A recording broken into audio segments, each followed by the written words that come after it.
Vous êtes dans le noir, hein? Moi aussi. Ah non, je vous vois. Bonsoir. Vous êtes venus entendre parler de physique quantique, hein, donc on ne va pas vous rater là-dessus. La physique quantique, moi, c'est ma discipline préférée, c'est vraiment ma discipline de cœur. Et je l'aime en particulier parce qu'elle présente deux paradoxes très étonnants. Vous allez voir, le premier paradoxe, c'est que c'est une discipline qui a en gros été comprise et mise en place il y a 100 ans. En gros, 1925-1926, on a presque tout compris. On a mis en place toutes les briques fondamentales, on a mis en place le formalisme, les équations, on a commencé à vérifier que ça marchait en laboratoire, tout le monde est très content. Et premier paradoxe, 100 ans plus tard, ça reste le sujet numéro 1 des physiciennes et des physiciens. Il y a à peu près 2/3 de mes collègues dans les laboratoires qui continuent à faire de la physique quantique au quotidien. Et on se demande vraiment, mais qu'est-ce qu'ils font? D'accord? Ça fait 100 ans qu'on a tout compris, ou presque. Et donc, qu'est-ce qui se passe dans les labos aujourd'hui pour continuer à vouloir faire autant de physique quantique? Premier paradoxe.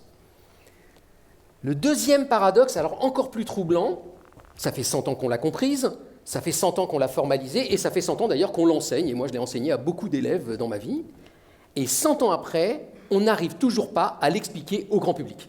Vous, là. On a beaucoup de mal à essayer de vous dire ce qu'on a dans la tête. On n'arrive pas à vous expliquer le principe d'incertitude, le principe d'exclusion, le chat de Schrödinger. On ne trouve pas les mots. On ne trouve pas les images. Et c'est ces deux paradoxes qu'on va essayer ensemble très courageusement ce soir d'attaquer. Et on va essayer à la fois de comprendre pourquoi on fait encore de la recherche en physique quantique aujourd'hui, et comment on pourrait imaginer cette physique quantique, même si on n'est pas un professionnel des matrices et de l'algèbre linéaire. Alors ça, j'en serais absolument incapable tout seul, mais il se trouve que j'ai monté une petite équipe où justement on travaille cette question-là, cette question de trouver de nouvelles façons de montrer la science au grand public, et en particulier celle qui est la plus compliquée. Et pour faire ça, en gros, le seul truc qu'on a trouvé, c'est de faire venir avec nous des créatifs et des designers en particulier. Et je vous présente ce soir Lisa Dehove.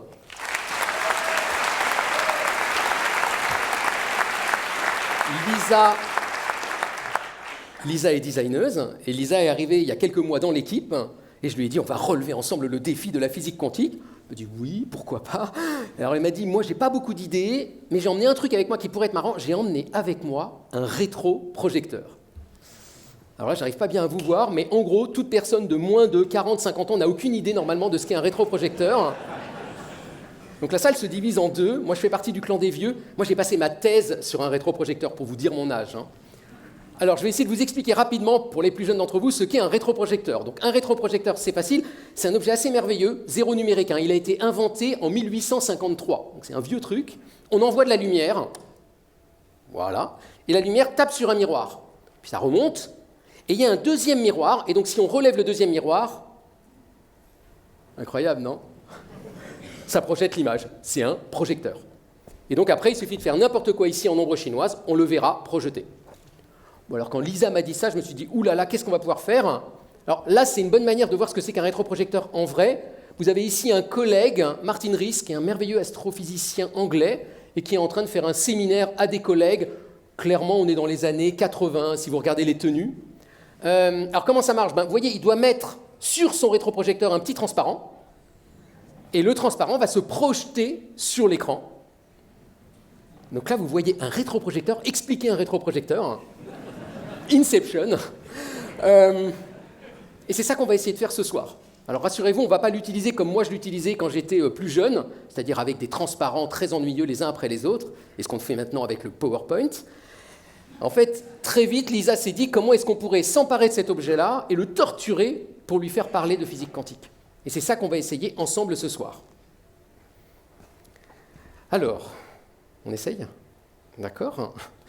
Donc, on va commencer en essayant de vous parler de physique quantique avec cet objet. Alors la physique quantique, c'est un monde étrange, c'est un monde bizarre, donc on s'est tout de suite demandé comment on pourrait faire du bizarre avec le rétroprojecteur. Vous avez vu, c'est bizarre. C'est pas du tout ça, la physique quantique. Là, c'est une entrée en matière. Et donc nous, ce qu'on va faire plus sagement, c'est utiliser ce rétroprojecteur pour vous faire un véritable cours de physique quantique. Là, maintenant, vous êtes coincés avec moi ce soir, vous ne pouvez plus vous échapper. Et donc, je vous propose un cours en 4 chapitres ce soir. Chaque chapitre, on va le faire de la même manière. On va commencer par une idée, un concept de base en physique quantique. Je vais vous expliquer une notion, et ça sera déjà beaucoup. Et puis après, deuxième temps, vous vous souvenez, il faut que je vous explique pourquoi est-ce qu'on continue à faire ça aujourd'hui. Donc je prendrai cette notion-là et on va vous montrer un exemple de recherche contemporaine sur le sujet. Un truc qui s'est fait dans les dernières années. Pour vous montrer comment à chaque fois un concept de 1925 reste hyper actuel aujourd'hui et au cœur des recherches des labos aujourd'hui. Et on va faire ça 4 fois avec Lisa. Et vu qu'on est hyper violent, on a décidé de faire un crescendo. Donc je pars du plus simple pour aller vers le plus compliqué. Donc si votre cerveau explose déjà au premier chapitre, alors je ne sais pas comment vous pourrez vous enfuir, mais vous êtes mal pour la suite, quoi. On va essayer, ça va être progressif. Et le premier chapitre, on va commencer doucement en se demandant déjà ce qu'est la quantique. La quantique, c'est les lois du monde à petite échelle. D'accord ? C'est la façon dont le monde se comporte dans le monde du tout petit. Alors c'est quoi le tout petit ? Le tout petit, c'est par exemple un électron. Je ne sais pas si tu peux me montrer un électron. Voilà un électron. Alors là, tout physicien ou physicienne dans la salle est outré en voyant ça, en disant ça n'est pas un électron, c'est une lentille. Mais non, c'est un électron. Alors pourquoi on est outré ? C'est parce qu'un électron, ça n'a même pas de taille. C'est ponctuel. Il aurait fallu faire un point infiniment fin que vous n'auriez pas vu. Mais un électron, c'est ça, et clairement, les lois de la physique quantique s'appliquent à l'électron. Alors on peut même faire un peu plus gros, un atome, si tu peux me montrer un atome, plus gros qu'un électron. Les lois de l'atome sont gouvernées par les équations de la physique quantique. On peut faire encore plus gros, si tu peux me faire une molécule. Alors là, les connaisseurs auront immédiatement reconnu H2O. 2 atomes d'hydrogène, un atome d'oxygène, la molécule d'eau. Une molécule d'eau est régie par les lois de la physique quantique, très clairement. Et la question, c'est quand est-ce que ça s'arrête ? Alors, on va revenir à cette question un peu plus tard, mais on voit très clairement qu'à petite échelle, on a des objets quantiques, et pour l'instant, ils ne sont pas du tout quantiques. Alors, quantique, comme je vous l'ai dit, c'est un monde un peu intangible, un peu étrange, difficile à se représenter. Je ne sais pas si tu peux me les rendre un peu bizarres. Oh, oh, oh. Vous allez avoir des effets spéciaux ce soir, on vous prévient.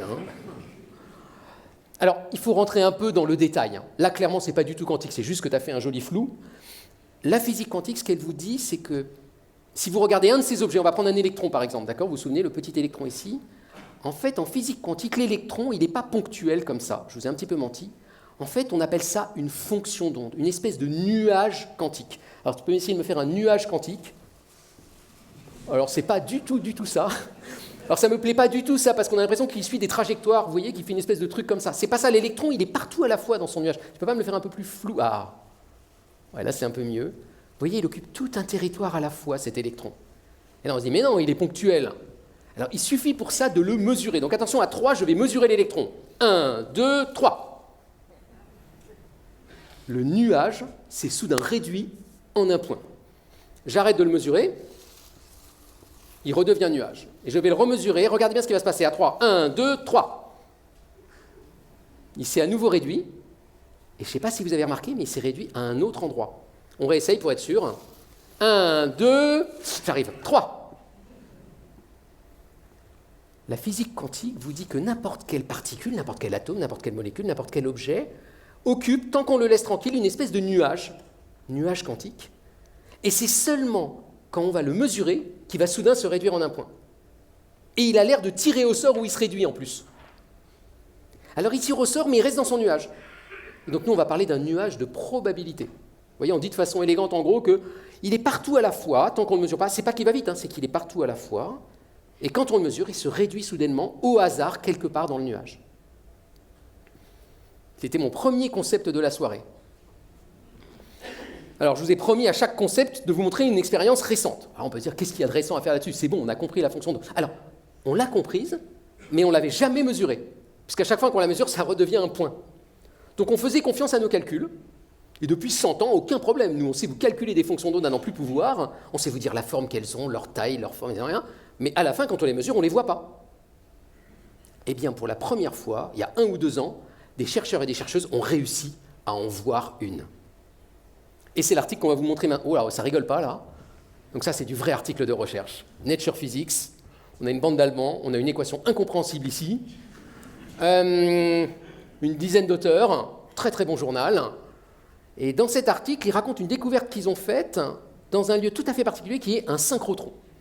Donc ces chercheurs-là ont été dans un synchrotron pour essayer de faire une expérience que personne n'avait réussi à faire jusque-là, voir le nuage d'un électron dans un atome. Arriver à le mesurer. C'est une galère à faire, vous imaginez même pas, mais on va essayer de vous l'expliquer et même de vous la faire presque en direct. Alors, il nous faut pour vous la faire en direct un synchrotron. Donc on vous a amené un petit synchrotron avec nous, le voilà.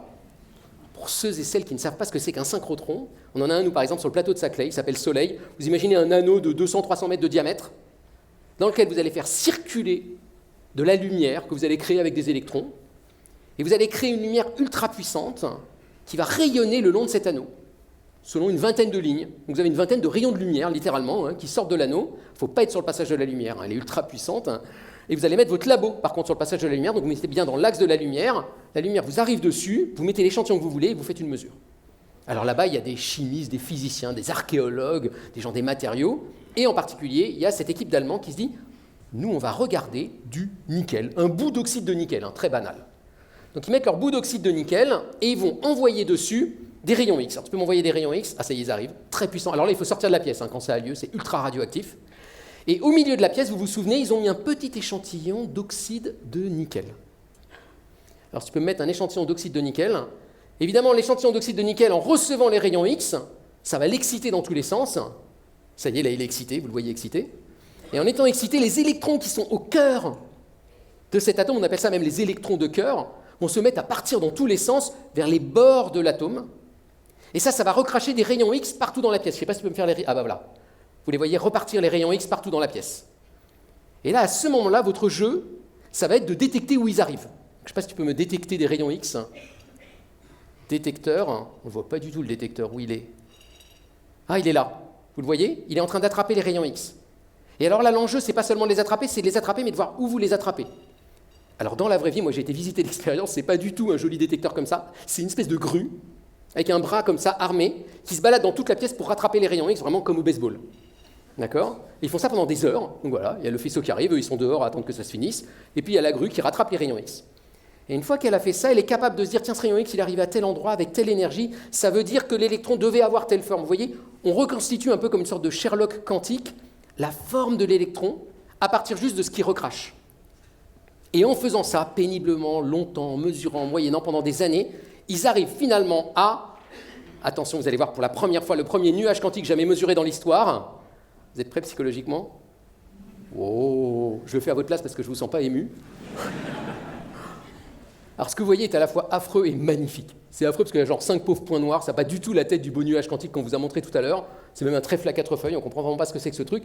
Et c'est hyper émouvant parce que c'est la première fois qu'on mesure un nuage quantique. Donc là, j'ai dit à Lisa, il faut que tu me trouves une manière de leur montrer vraiment ce qui a été mesuré.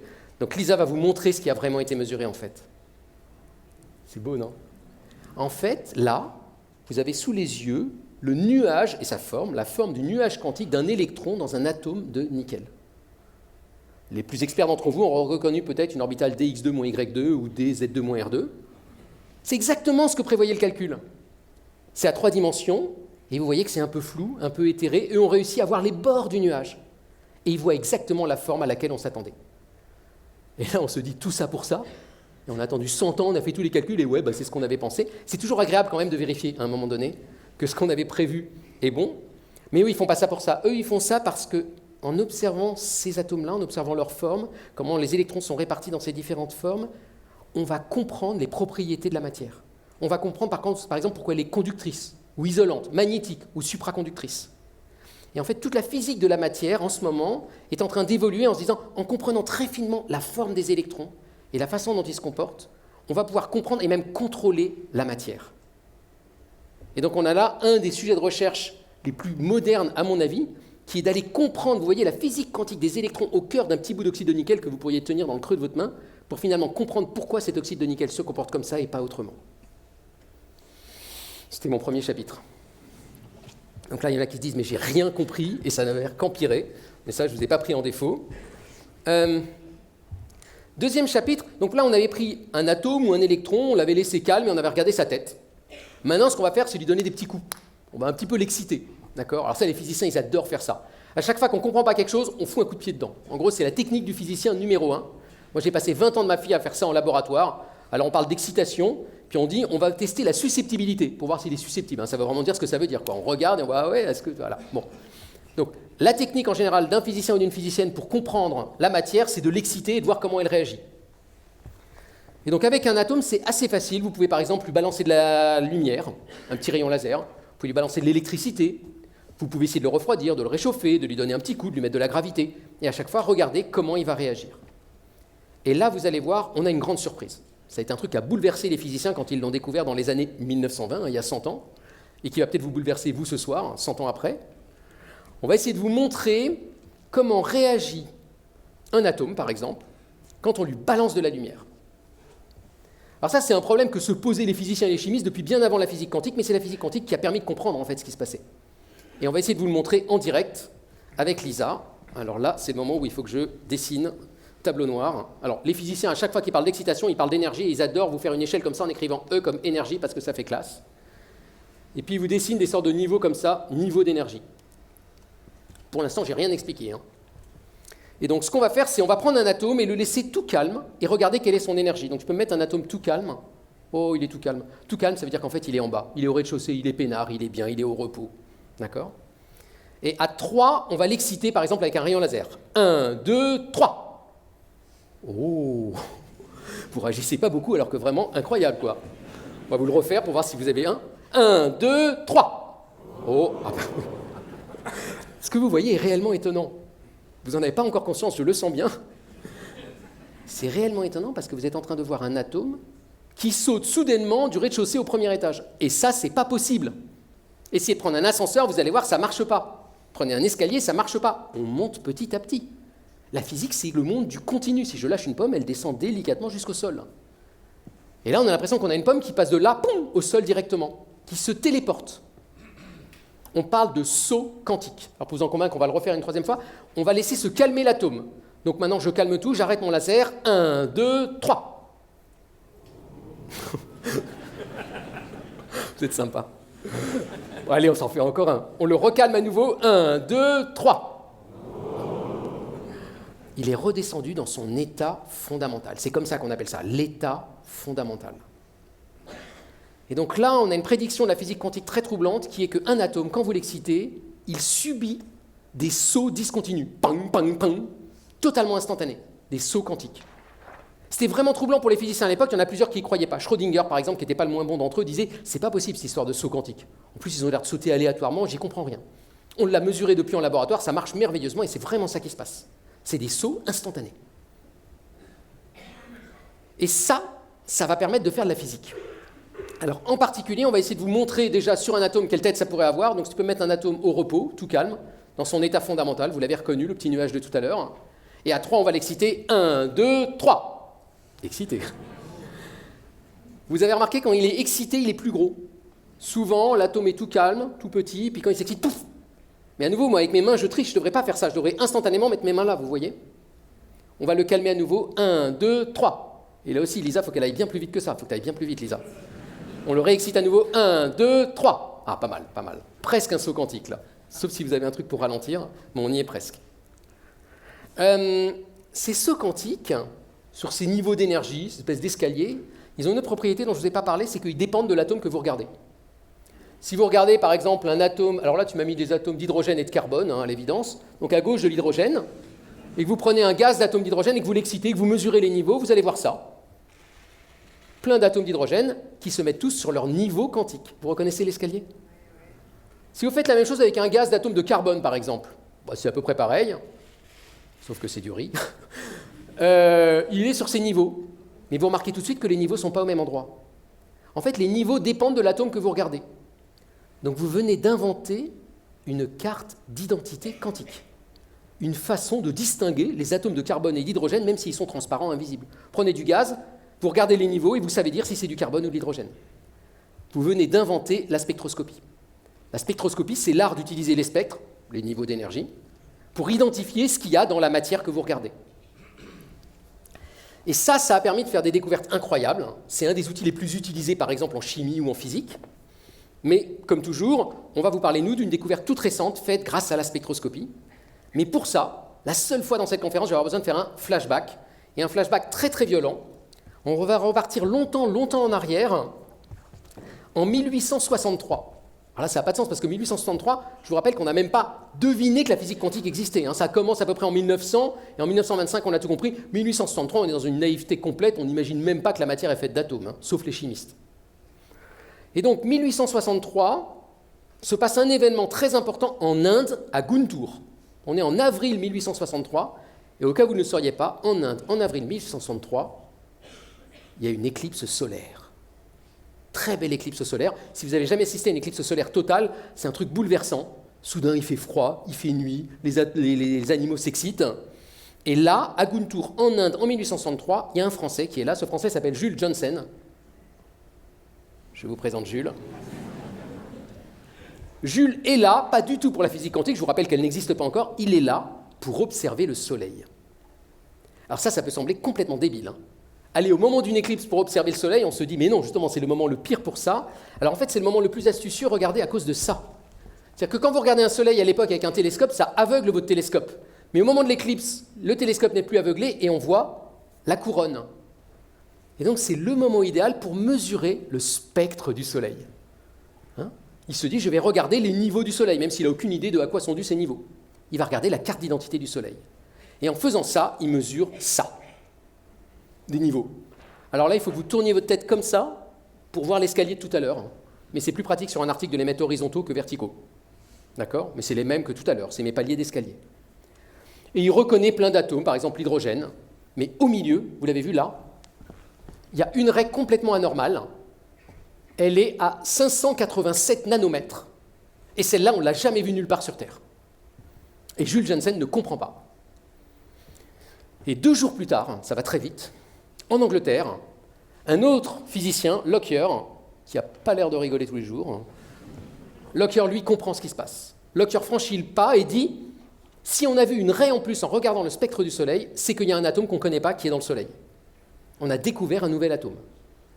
Et il va appeler cet atome, en s'inspirant du nom du Soleil en grec, il va appeler ça l'hélium. Hélios, c'est le Soleil en grec, je crois, ou en latin. J'ai une confirmation là-bas. Donc pour la première fois dans l'histoire, on découvre un nouvel atome, pas du tout dans un labo de chimie en remuant des éprouvettes, mais en regardant dans un télescope l'espace. Là, on a la naissance d'un nouveau champ qui est l'astrochimie. On regarde les astres pour faire de la chimie.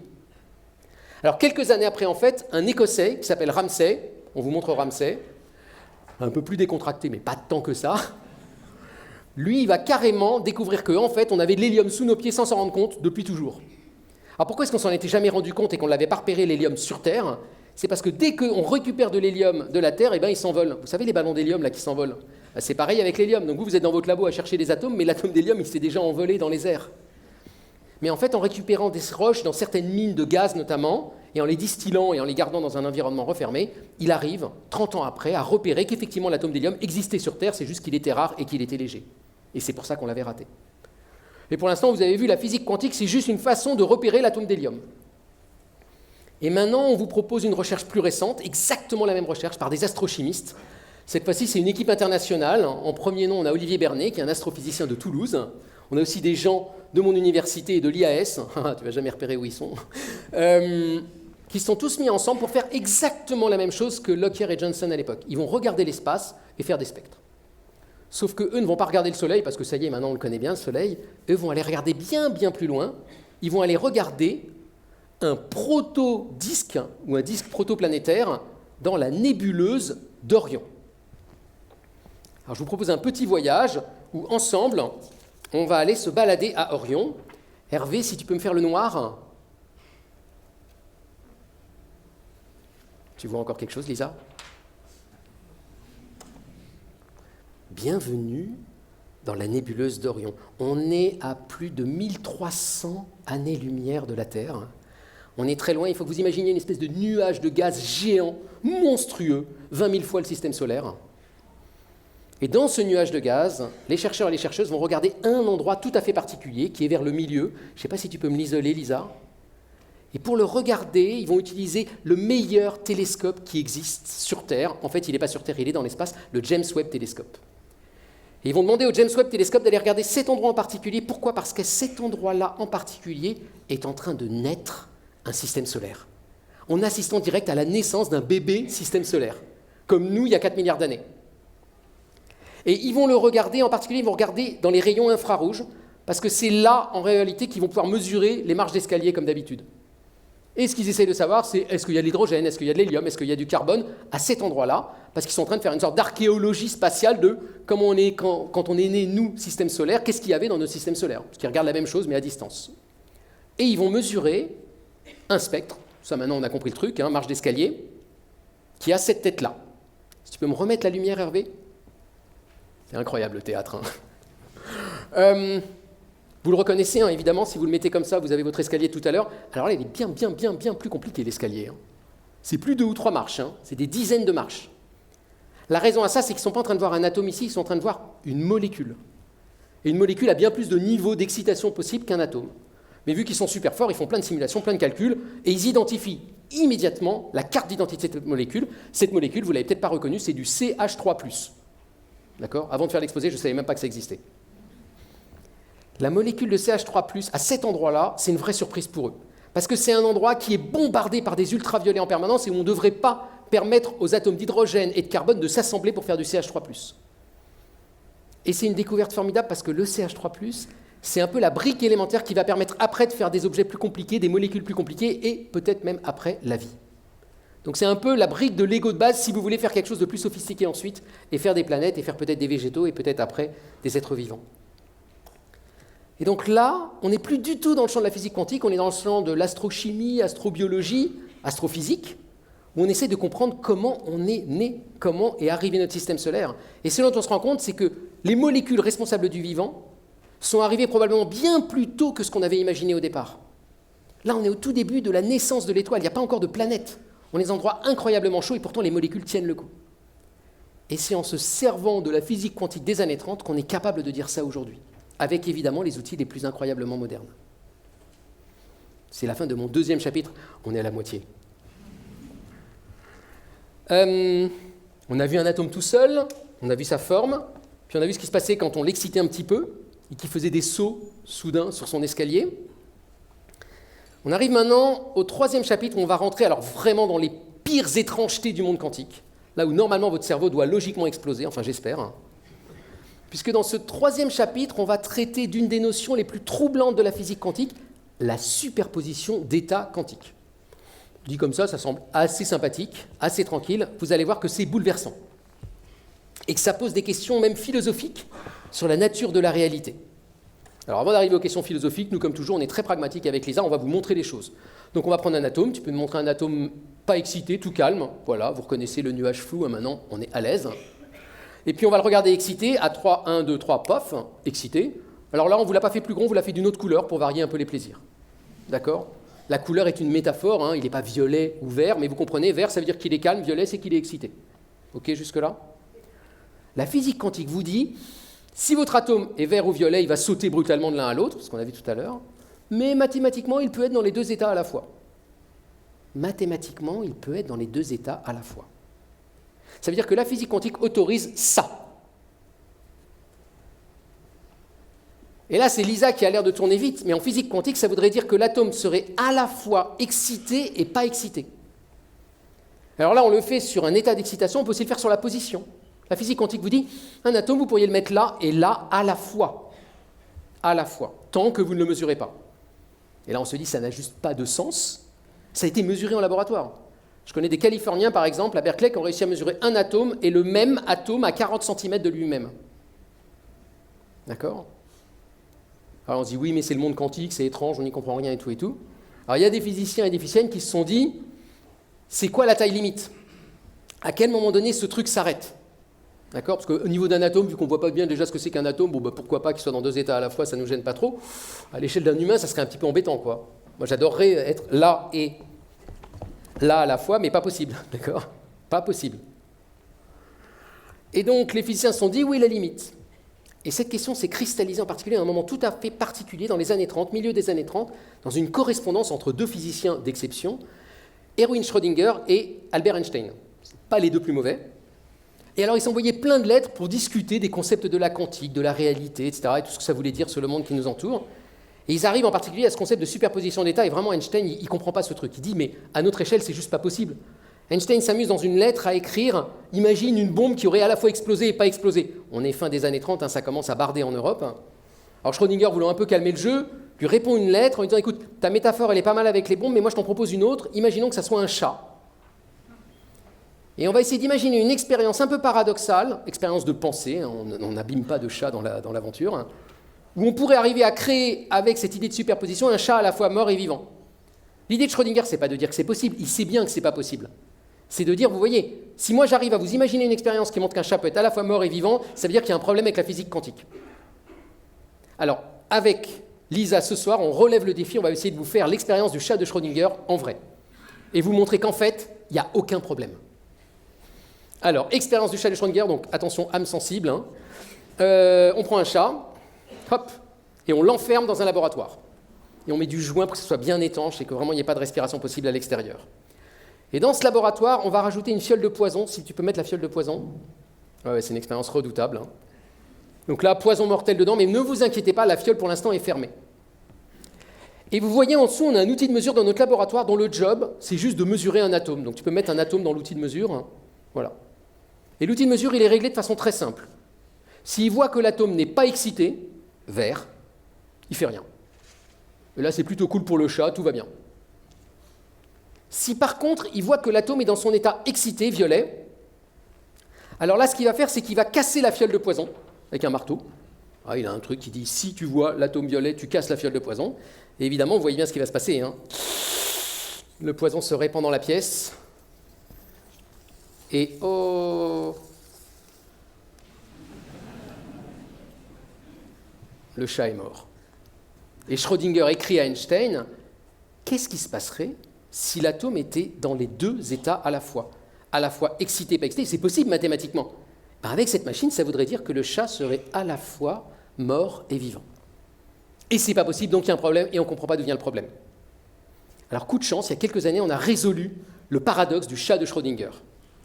Toute l'astuce, c'est d'aller zoomer. Il ne faut pas zoomer n'importe où, il faut aller zoomer à un endroit précis, il faut aller zoomer là.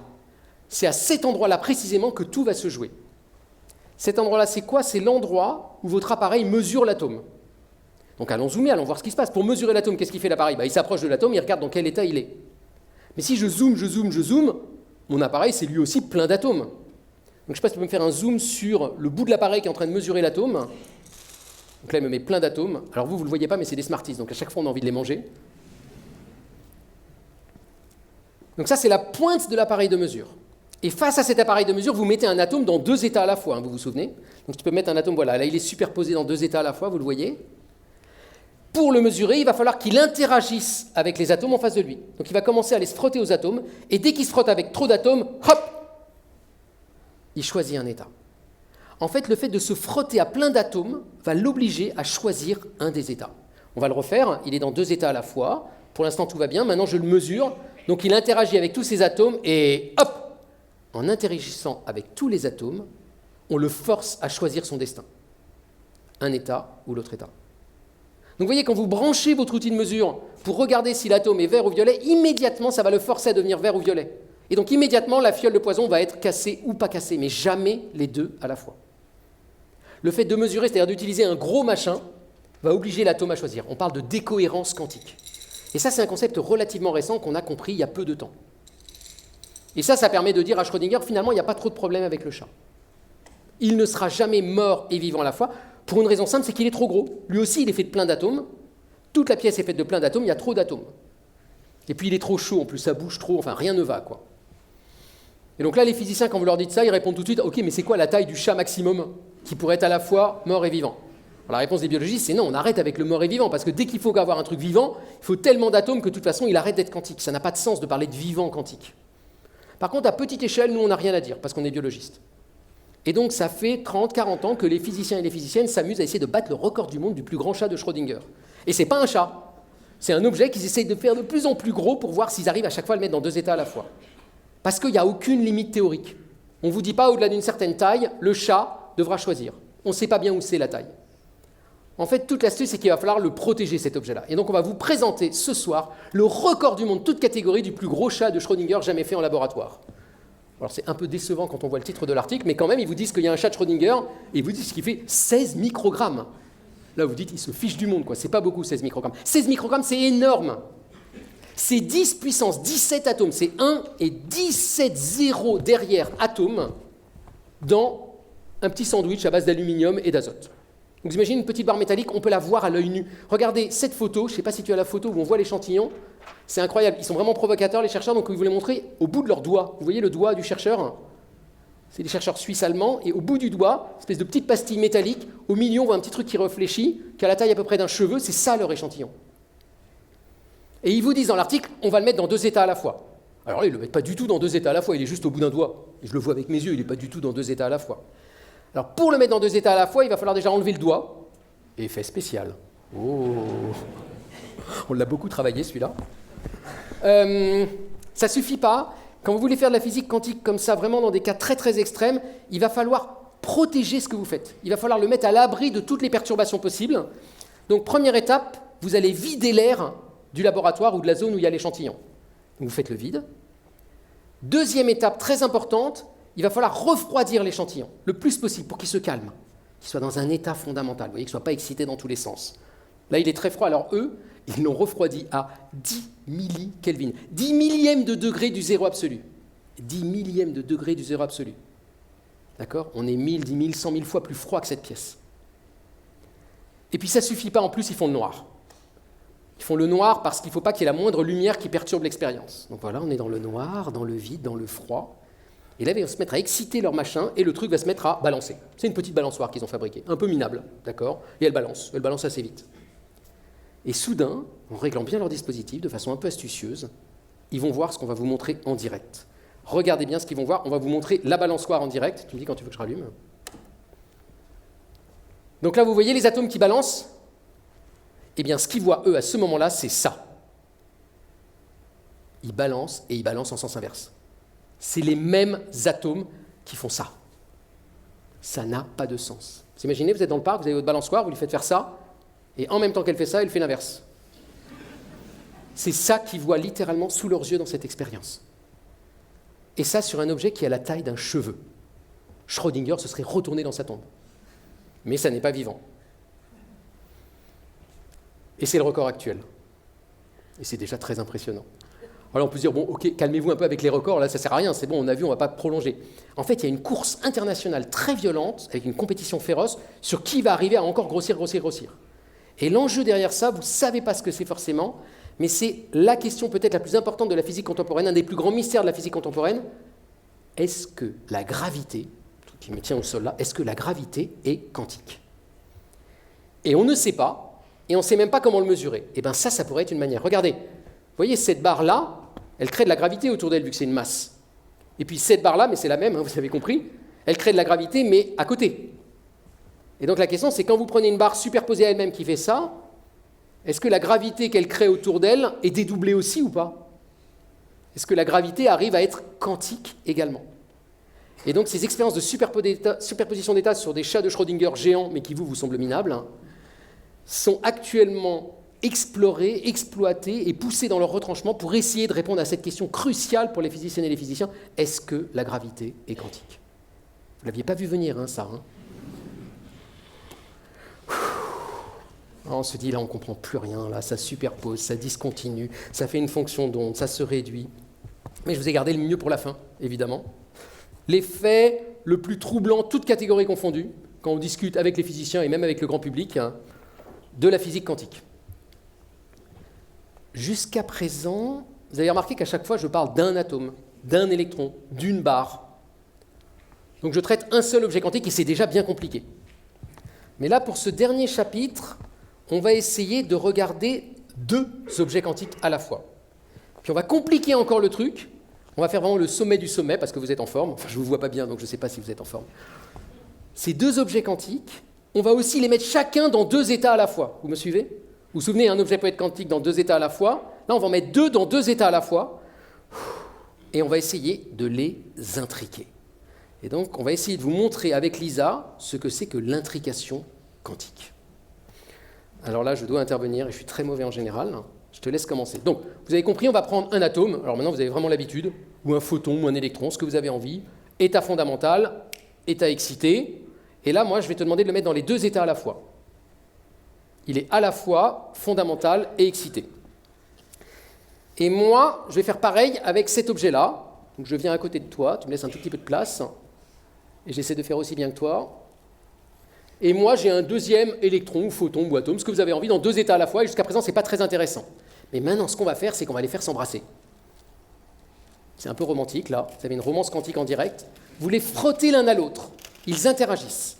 Et à partir du moment où ils interagissent, la physique quantique a une prédiction très étrange, elle dit à partir de là, vous pouvez les séparer, et vous pouvez en emmener un à l'autre bout de la pièce, ils continuent à partager une sorte de destin commun. Nous, on parle de corrélation quantique. Et ce destin commun, même s'ils ne se parlent pas, en fait, ils l'ont. Une espèce de truc qui bave, invisible, là, dans la pièce, entre eux deux, et qui les relie de façon un peu amoureuse. Et on va essayer de vous montrer comment on peut s'en rendre compte en laboratoire. Et là, je vais aller dans la pièce. Ah non, il faut que j'enlève le rideau, tout en continuant à être dans 2 états à la fois. Vous avez vu, on a reculé devant rien. Ah non, ça ne va pas. Et alors, je choisis cette distance pas par hasard. Là, on est à peu près à 10 mètres l'un de l'autre, parce que la première fois que cette expérience a été faite de façon convaincante, c'était sur une distance de 12 mètres. Donc on se met vraiment dans les conditions de la vraie expérience, faite dans les années 80, à Orsay. Tout le monde voit là? Et alors, à 3, on va essayer de mesurer. Je ne sais pas comment je vais faire avec mes doigts, je te préviens, Elisa, je ne vais pas y arriver. 1, 2, 3. Oh, t'as quoi toi? Jaune. Jaune, moi aussi j'ai jaune. On recommence. 1, 2, 3. J'ai rouge moi.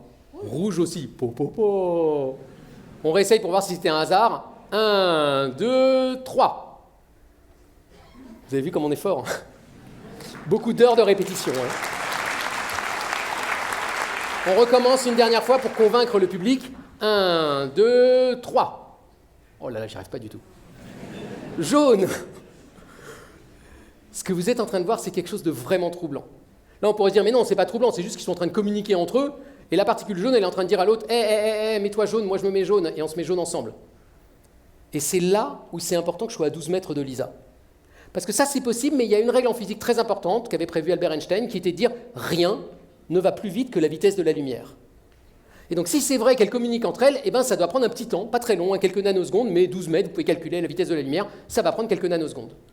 Et dans les années 80, Alain Aspect va réussir à faire une expérience à 12 mètres de distance où il est capable de mesurer tellement vite qu'il ne laisse pas le temps aux particules de communiquer entre elles. S'il était plus près, elles auraient le temps, mais à 12 mètres, il est sûr qu'elles n'ont pas le temps. Et donc, pour la première fois, on est en train de mesurer ce phénomène très curieux de 2 particules qui semblent liées à distance, à chaque fois que l'une est jaune, l'autre est jaune, alors qu'elles n'ont pas communiqué. Alors on peut se dire, mais peut-être qu'elle s'était souvenue au début qu'il fallait se mettre jaune, rouge, rouge, jaune, rouge. Non, non, non. Là aussi, ça va faire l'objet de plein de débats, il va y avoir des expériences très claires qui vont montrer que ce n'est pas le cas. On va pousser ces expériences même très loin, on va même arriver à relier l'état de la particule et la façon d'intriquer à un truc très loin dans l'espace pour être sûr que vraiment elle n'a pas pu communiquer avec l'autre. Et on va quand même se rendre compte qu'elle partage ces corrélations quantiques.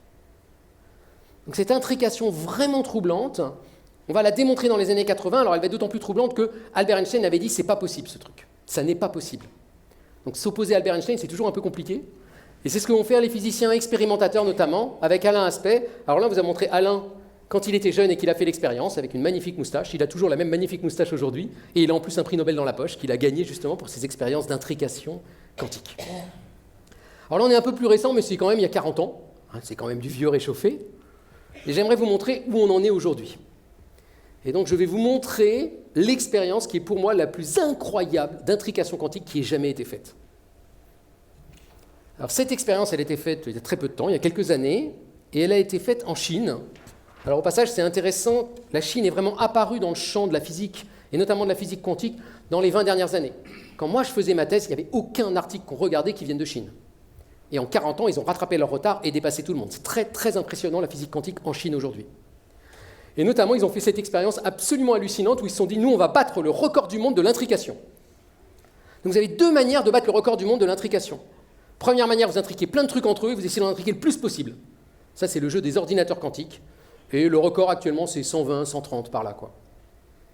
Puis l'autre technique, c'est que vous en gardez 2, mais vous les espacez le plus possible. Alors ça, normalement, ça ne marche jamais en physique. Quand on espace 2 objets, tous les phénomènes associés réduisent. Quand je m'écarte de vous avec une lampe de poche, vous la voyez de moins en moins. Et l'intrication quantique, c'est la seule exception. L'intrication quantique, elle ne dépend pas de la distance entre les particules. Vous pouvez les écarter autant que vous voulez, tant que vous les protégez bien, tant qu'elles n'interfèrent avec rien d'autre, elles devraient rester intriquées en théorie. Et les Chinois disent, on va tester cette théorie vraiment dans ses retranchements, on envoie un satellite dans l'espace et on fait une intrication dans l'espace. Donc le satellite, ils ne vous le représentent pas, mais il s'appelle Missus. Eux, ce qu'ils vous montrent, c'est le petit labo de physique quantique qu'ils ont mis à bord du satellite, avec des petits lasers, des petites lentilles, des pompes et tout et tout. Et à bord du satellite, ils vont fabriquer 2 photons intriqués, comme nous tout à l'heure avec Lisa. Et le jeu après, ça va être de les envoyer sur Terre, en Chine, et de les mesurer. Alors, jeu pas facile, hein. C'est-à-dire que quand vous êtes sur Terre, vous avez toute la lumière du ciel, du machin, de la ville d'à côté et tout, et que vous devez repérer un grain de lumière, un photon qui arrive du satellite qui est à 600 km au-dessus de vous, il faut arriver à bien le repérer. Donc en général, ils y arrivent une fois sur 1 million. Mais cette fois sur 1 million leur permet de tester si ce photon-là était intriqué avec le photon à l'autre bout de la Chine. Donc vous allez en Chine, il y a 2 villes qui sont Delinga et Nanjing. Ils ont choisi ces 2 villes pas par hasard, ils ont choisi ces 2 villes parce qu'elles sont espacées et parce qu'elles ont un télescope. Le télescope, c'est lui qui va vous permettre de repérer dans le ciel où est le photon et de le récupérer. Alors c'est encore plus astucieux que ça, le satellite lui-même va envoyer un rayon laser pour prévenir qu'arrive le photon juste avant, pour dire dans quelle direction c'est, on va coder le photon en fréquence et ça, enfin bon, bref, à la fin, ils vont essayer de faire l'expérience d'envoyer 2 photons vers Nanjing et Delinga et de voir s'ils sont intriqués. Et là, je vous propose, dans un silence recueilli, d'assister en direct à l'intrication record du monde actuelle faite par les Chinois il y a quelques années. Vous avez le satellite, je ne peux pas m'empêcher de parler quand même. Il est en train de passer et là il arrive, il est juste au bon endroit et il va cracher 2 photons vers les 2 bouts de la Chine, 1200 km de distance entre les 2 télescopes. Ils s'avancent à la vitesse de la lumière. Nous, on vous les a ralentis. Et ils arrivent au télescope. Et là, ils s'appellent jaune, jaune, rouge, rouge, jaune, jaune, jaune, jaune, rouge, rouge. Et ils se rendent compte que les 2 photons sont restés intriqués. Ils ont là 2 photons intriqués à 1200 km de distance et qui partagent un destin commun qui s'étale comme ça, de façon impalpable. Et là, on se dit, ok, c'est beau, mais ça ne sert vraiment à rien, là, pour le coup. Alors là, détrompez-vous, c'est un des plus grands enjeux stratégiques de la physique quantique aujourd'hui, parce que derrière ça se cachent des façons de crypter l'information. En utilisant ce jaune, jaune, rouge, rouge, jaune, rouge, on a une séquence en quelque sorte de 0 et de 1 qui nous permettent de faire des codes secrets. Ce qu'on appelle la cryptographie quantique. Et donc, avec cette technique-là, ils ont réutilisé le satellite quelques mois après pour transmettre des messages cryptés et pour montrer au monde entier qu'on pouvait crypter en direct avec la physique quantique, y compris avec un satellite dans l'espace. Ils l'ont aussi fait avec des fibres optiques sous le sol. Oh, tu me fais les fibres optiques. Trop bien. Et là, soudain, ça devient un vrai enjeu géostratégique et militaire également. C'est plus du tout des physiciens qui se font plaisir dans leur laboratoire. Et là, le fait de savoir que la Chine est leader mondial sur les questions de cryptographie quantique, ça agite un peu tout le monde. Et ça pose plein de questions, et plein de gens, notamment en Europe, par exemple chez Thales, sont en train de créer des satellites avec des cryptographies quantiques pour essayer de rattraper le retard. Et donc vous voyez cette idée très vieille qui est née dans les années 30, avec laquelle Einstein n'était pas d'accord, qui a finalement été vérifiée 40 ans plus tard en laboratoire, et bien encore 40 ans plus tard, on l'utilise maintenant en direct pour communiquer de façon cryptée. Je vous avais dit que c'était compliqué, le dernier chapitre. Si on prend un petit peu de recul, on a vu la dualité entre particules et réduction du paquet d'ondes, on a vu la quantification, ça c'est après quand vous voudrez dire tout ce que vous avez vu ce soir, demain aux autres. On a vu l'intrication quantique, on a vu la superposition d'états, et à chaque fois, on a vu un exemple de recherche très récente utilisant un bon vieux concept du passé. Et ça nous dit quelque chose sur la façon dont la science se construit. Moi, vraiment, quand je suis arrivé dans le champ scientifique, j'avais mes images d'Épinal. J'imaginais la science comme un type génial, j'imaginais Einstein, en gros, qui est devant son tableau noir, c'est plus classe, et puis qui écrit quelques équations et qui révolutionne notre compréhension du monde et de l'univers. Et c'est parfois ça. C'est Einstein en 1905, par exemple. C'est Schrödinger en 1925. En fait, on se rend compte que la science, elle se construit par plus petites étapes. Parfois, il y a effectivement un eureka, une espèce de crise majeure où soudain, on comprend quelque chose de fondamentalement nouveau. C'est la naissance de la physique quantique. Mais la plupart du temps, la science, elle se construit à partir de là. Une fois qu'on a compris cette nouvelle théorie, là, on va commencer à s'amuser. On va commencer à domestiquer, à gouverner, à inventer les outils. Et on va, brique après brique, construire tout un savoir-faire, en réalité, quantique. Actuellement, par exemple, on vit une nouvelle révolution quantique alors qu'on n'a rien changé au concept. La nouvelle révolution, elle vient juste du fait que soudain, on sait manipuler un atome, un électron ou un photon unique et individuel. Et en faisant ça soudain, on peut voir l'intrication qu'on était incapable de voir avant. Et donc parfois, c'est des savoirs technologiques ou des petites améliorations, les unes après les autres, qui vont finalement créer un champ de compétences qui vont permettre aux gens de faire tout ce qu'ils ont envie de faire et d'imaginer des choses folles en laboratoire. Et ça va prendre un temps fou et ça peut prendre 100 ans. Et c'est pour ça que la physique quantique est plus vivante que jamais, pas forcément parce que ces concepts fondamentaux sont remis en cause, ils n'ont pas bougé, mais parce que maintenant on les maîtrise tellement bien qu'on peut pousser un cran plus loin nos connaissances et notre découverte du monde et de l'univers. Et puis sur le deuxième paradoxe dont on parlait au tout début, vous vous souvenez, je vous disais la physique quantique, elle est dure à voir et à imaginer. Alors ce soir, on a fait un petit exercice ensemble d'essayer quand même de la regarder ensemble, en direct, même si évidemment toutes les physiciennes et les physiciens de la salle seront outrés en disant « mais non, c'est pas ça, c'est pas ça, etc. » Évidemment, on manque de rigueur. Mais moi, je crois beaucoup à cette idée, à un moment donné, de se décaler un tout petit peu de nos schémas habituels et de nos façons de représenter habituelles, et d'emmener les gens avec nous pour essayer de voir si on peut leur faire imaginer un peu ce que nous, on a dans notre tête. Et on espère vous avoir montré avec Lisa ce soir que c'est ça tout l'intérêt de travailler avec des créatifs, avec des designers, avec des artistes, avec des plasticiens, pour qu'ils nous emmènent dans leur territoire, tout en gardant une parole scientifique et en travaillant de concert et de façon très étroite pour inventer des nouvelles représentations du monde qui nous entoure.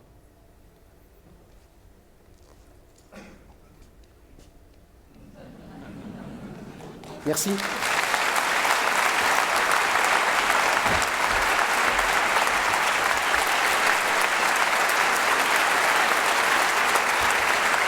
Merci. Et merci à la technique.